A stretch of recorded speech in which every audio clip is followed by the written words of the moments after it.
So, Hunger Games came out this weekend, and I had an opportunity to see an early premiere.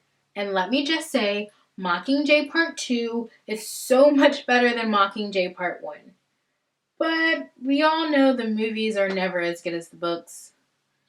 After watching the movie, and with all of the current events that are happening around the world, and with my strange mind, I started to think about dystopia and if it's possible for dystopian societies to exist.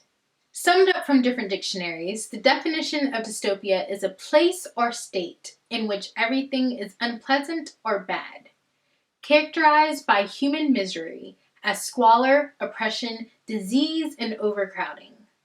A place where people are unhappy and usually afraid because they are not being treated fairly. Now, I know I don't live in a dystopian society because I have a job, food, shelter, and I live in a town where I know I can freely leave my house without the complete fear of being attacked because of my gender, race, religion, sexual orientation, and so forth. But other people around the world do not have this same privilege.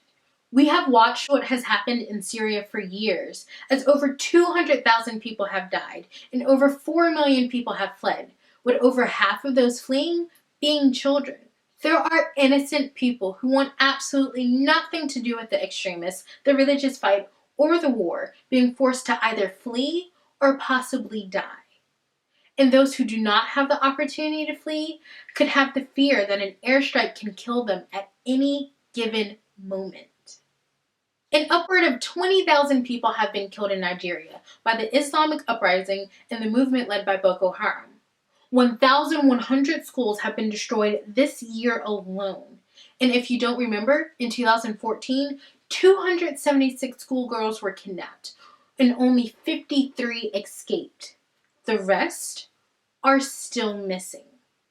Malls and schools have been attacked in Kenya, killing hundreds. There are approximately 20 to 30 million people in human trafficking today, with 80% involved in some form of sexual exploitation.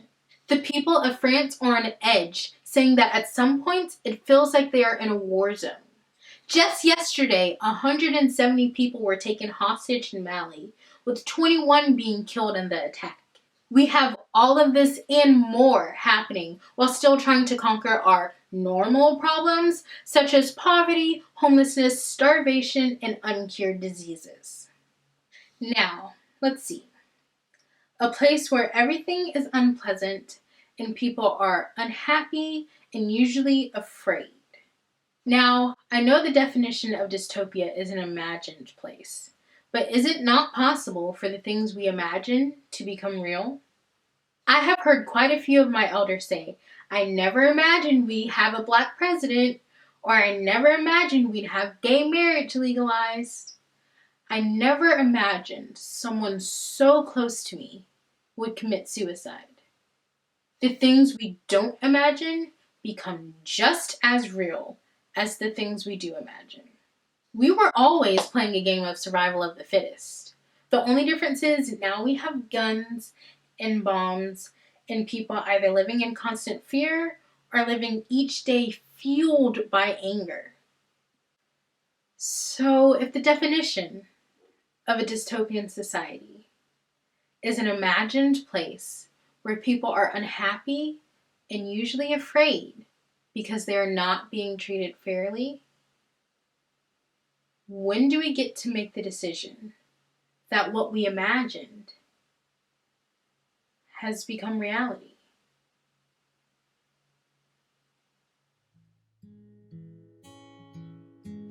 If you would like to learn more about what's talked about in this video, click the respective links below. And please join the discussion. When do we get to decide that dystopian societies exist? And do we have to have the fear of a dystopian society existing before people decide to actively change? Let us know in the comments below.